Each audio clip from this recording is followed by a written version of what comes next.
It seems like quite a while since we've come out and just talked about what this channel was all about a couple of years ago, all about slow living and peaceful living and living with less stress, living with less financial stress, living with less social stress, and how it benefits you, and how it benefits your life, how it benefits your mind, how it benefits your relationship with your dog and your family and your friends and the world around you. Because there's no downside to just slowing down a bit. There's no downside to living a slower, more peaceful life.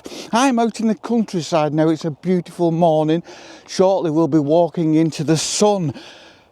And I'm walking slowly, and I do nowadays, and I've found that over the years, not for any health reasons or anything like that, but I have just slowed down. Even my pace, my heartbeat, the pace I walk, the way I think, everything slows down, and it's a much nicer environment to be in.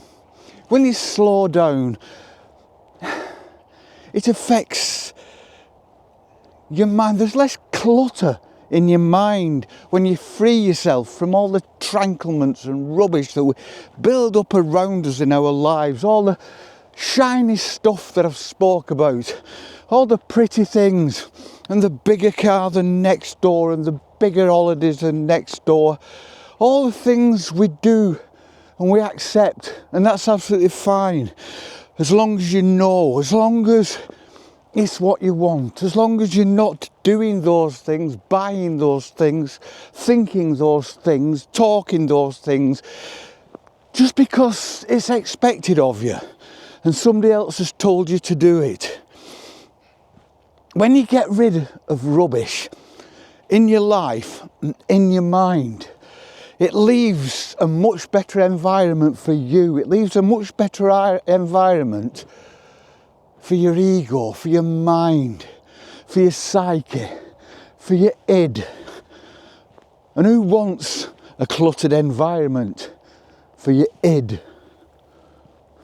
If I had more clutter in my life, I think I'd be a little bit overwhelmed by it. I don't do well with clutter. I don't multitask very well emotionally, mentally, and even physically. My brother, you know, we've got a bit of a task going on at the moment, and this will be over shortly, but it means all hands to the pumps at the moment. Now, my brother copes well with that. My brother actually thrives doing things like that.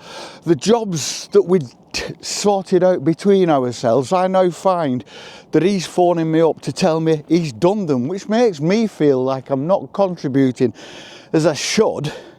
But he just loves it. This is what he does. But the things that he finds easy, I find difficult.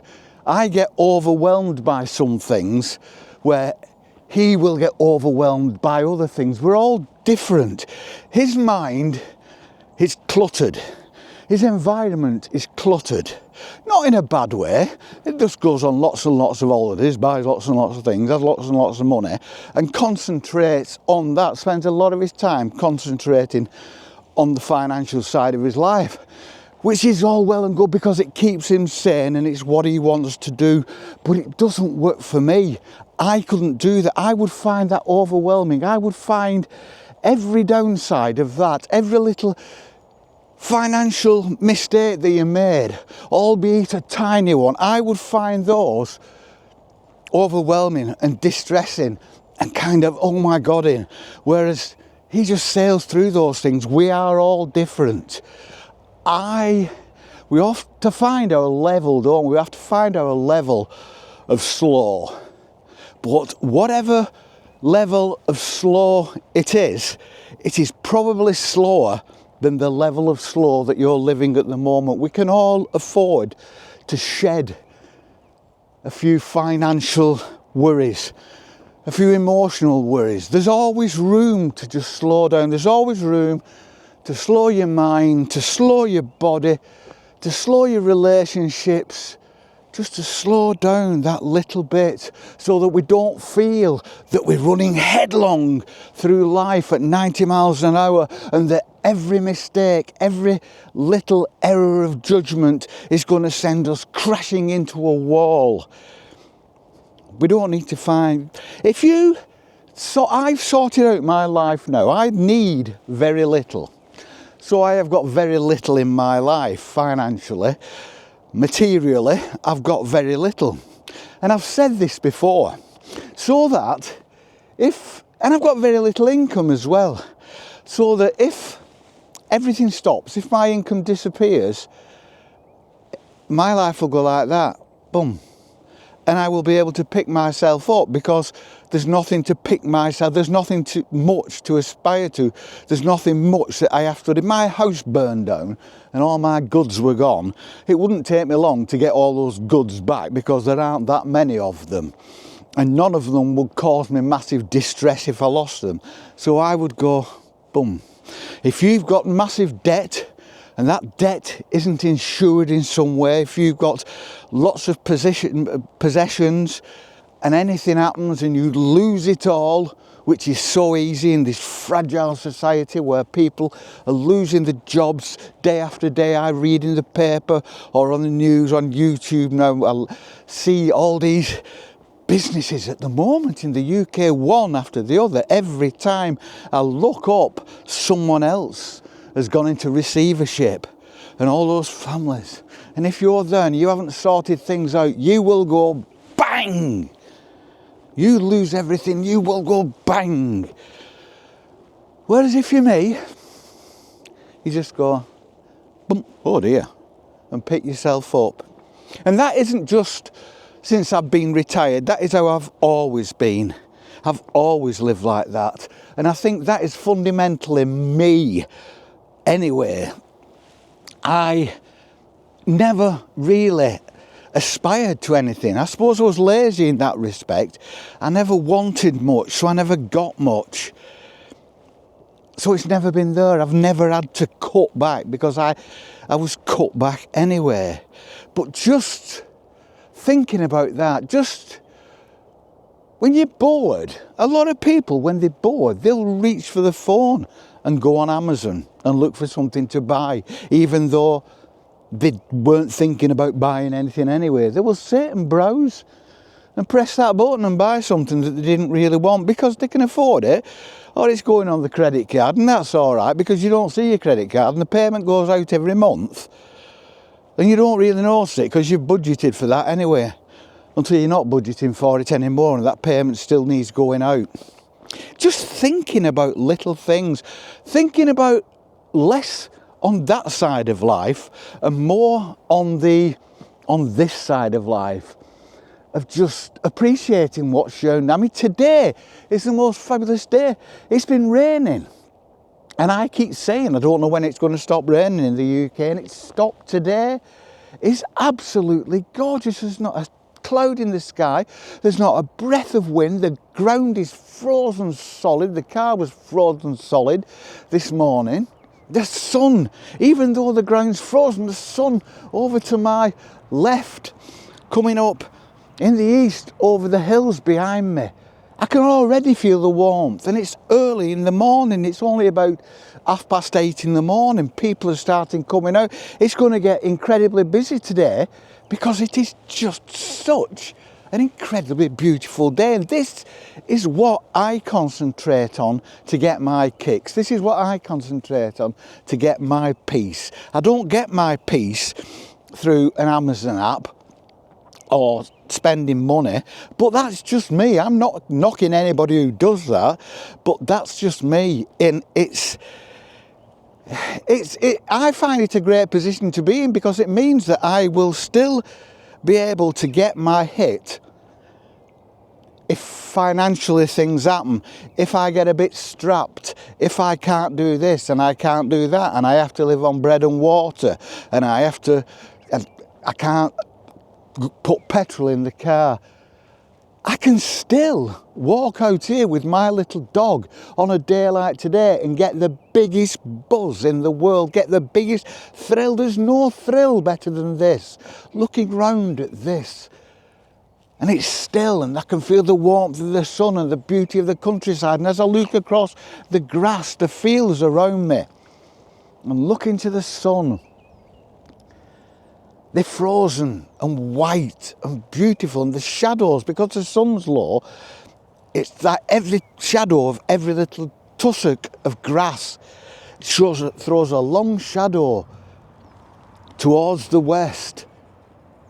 And it's surreal, it's almost as surreal. It actually looks like a load of hay bales, tiny hay bales. It looks like millions of tiny hay bales all just dotted about in the fields at the side of me, throwing long shadows to the west, feeling the heat of the sun to the east. I can see now that the grass on the sun side is green, but the grass on the west in the shadow is still white and frozen. The sun has got rid of the ice to the east, but there's still ice to the west. And it paints a picture. And that's what you do. You come out and you look. You don't just look, you see. Just see the world around you. Take it in. Don't just walk through it blindly and just notice that you're walking through some countryside and it's quite nice. When you look, when you see it, when you appreciate, there's trees to my left over here, and there's a road there and there's a load of trees, and then right in the middle of everything there's a silver birch. No silver birch at all, and then one solitary silver birch, and because it's the sun's on it, it's shining silver and white within all it's almost like a painting. It's almost like somebody's come along and painted that deliberately for effect, because that's what it looks like. There's a huge bank that stretches for half a mile of trees, only low, 40, 50 feet high. And in the middle of them is a solitary silver birch standing up proud. And it's something to look at, it's something to thrill at, it's something to appreciate in life. It's something, and do you know what? It doesn't cost me a penny. It costs nothing to come out here and appreciate that tree on its own. And I look up into a tree here, and there's a blue tit. I can see it. The sun, two blue tits right at the top. The sun's on them. The colour, the yellow and blue of them is absolutely strident against the blue of the sky. Magpie, they're all out because it's a beautiful morning. The birds have all got up early. They've had the beans on toast or the scrambled egg, or just had a cup of coffee or a cup of tea. And they've said, come on, let's get out. It's a beautiful morning. Come on, kids. Get off your computers. Let's get out in the sunshine. So that's what they've done. Left the nest and come out. Load of can you hear them? There's a load of a V formation of Canada geese, skein of geese, just gone over to my right, coming back into, there's more over here. They're coming back. They're coming back. That's a sign of spring, isn't it? The Canada geese are coming back at last. We saw them go, and I spoke about it when I stood at night outside the house when I'd take Molly for a walk, and I looked up into a black sky, and the light of the town reflected on the white underside of these Canada geese as they flew away. And they were like ghosts disappearing in the sky, and I wanted to take a photograph, and I never did. I could never grasp the moment, and it was beautiful. And that's when they were going. And then winter came in, and winter is now going out, and the Canada geese are coming back, and that is something to thrill at, isn't it? That's the thing to appreciate when you're living slowly and peacefully and keeping all the crapola out of your mind. It's the pineapple of perfection. You know who you are.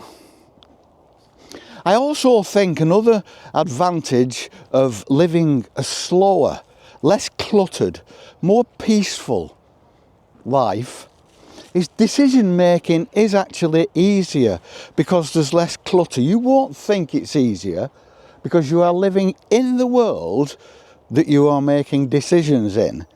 You've nothing to compare it to at the moment you make the decision. But I'm convinced that decision making is easier and you have a chance of making better decisions when you have less clutter. When you haven't got 2 or 3 different things at the back of your mind saying, what about me? What about me? What about me? What about me? All the time while you're trying to concentrate on something else. There's people on the periphery. There's problems on the periphery knocking on the door. Come here. I want to come in. I want to come in. Let me in. Let me into your thoughts. And if you haven't got that, then you can just concentrate on whatever the task at hand is. And you have a chance then of making better decisions. I've made useless decisions all my life, but they were the right decision. They were decisions I thought through.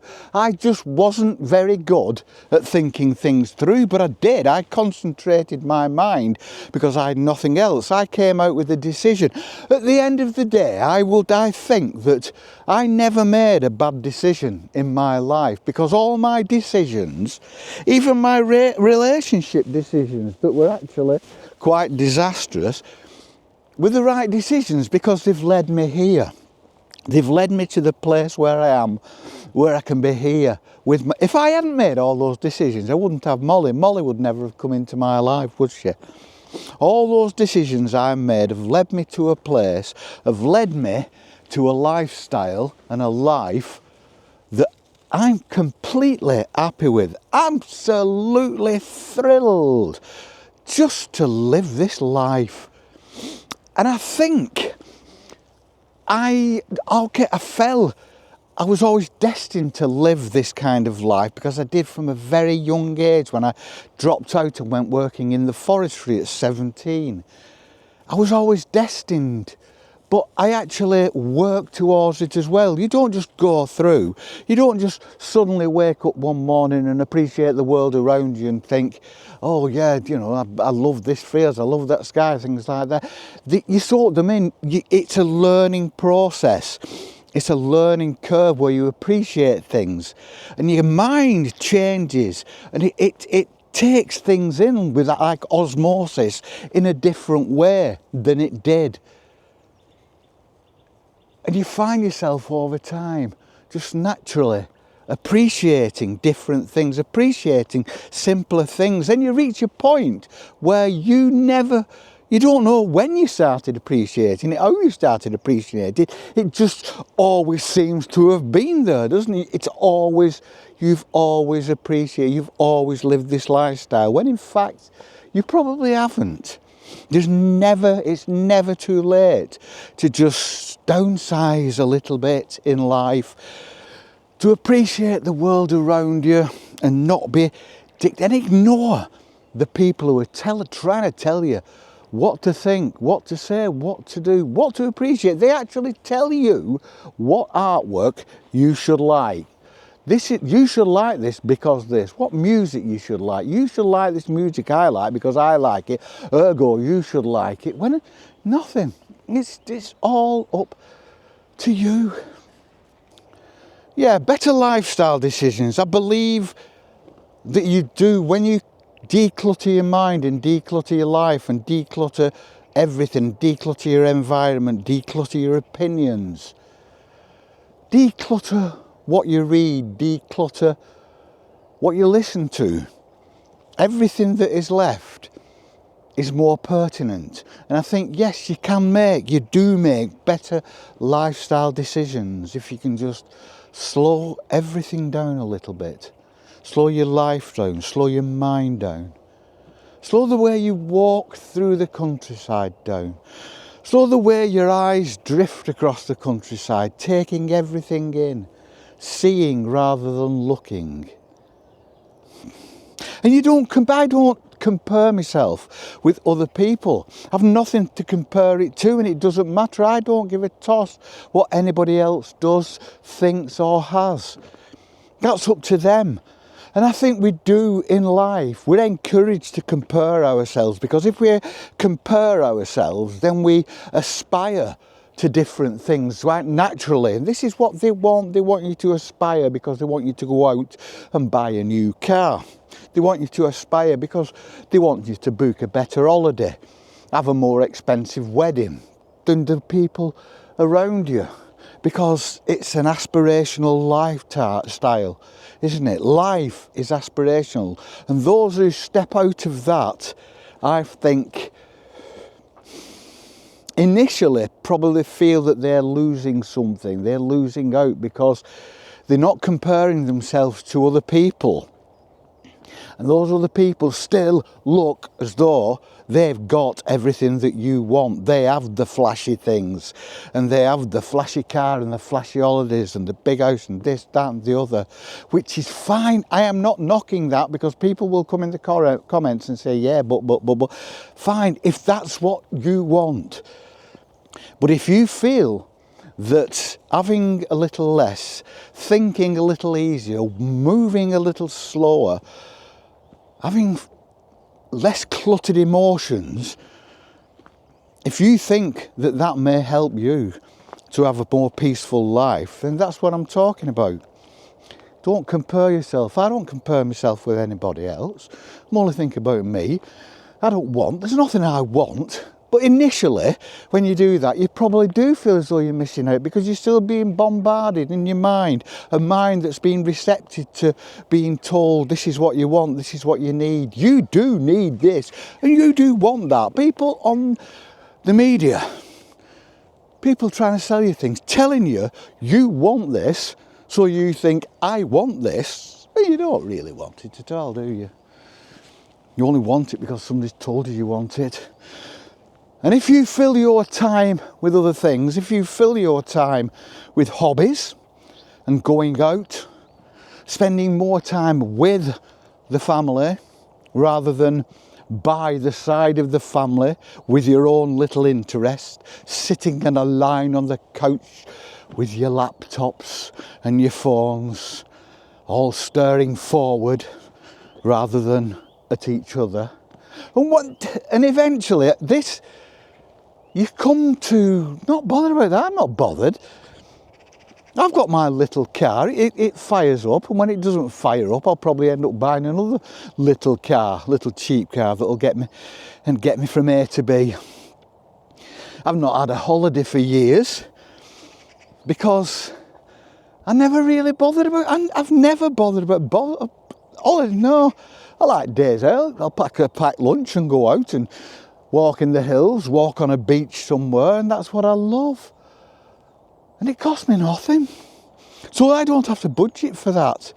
I don't have to budget for that 2 or 3 grand I'm going to spend on a holiday, because I'm not that bothered about it. I just love this. Because when you get a day like this and you get a sun like this, it's the same wherever. This sun is shining on every location on the globe. So if you can find somewhere pleasing, that pleases your mind, that relaxes you, that makes you feel that you want to slow down, then it doesn't matter where it is. It can be on your doorstep, it can be 10,000 miles away, and you will find it. And this is what I like, and this is within walking distance of my front door, and I'm lucky. And I'm still thinking of moving. When the funeral's over and everything, I keep thinking, well, this summer, why don't you think about moving on? And I'm just drawn back to thinking, but I've got this. I can get up in the morning and within 10 minutes, I can be here listening to that bird song, feeling the warmth of that sun on my face, looking at 360 degrees at beautiful countryside. And that's all I want out of life. I sit down, so I've told this tale about my daughter every year. She bought me this, she buys me a coat every year. And every year she'll say, what do you want for Christmas, Dad? What do you want for your birthday? And I rack my brains for hours. And I can never, ever come up with anything. I've got everything I need, I've got everything I want. It's difficult, I think.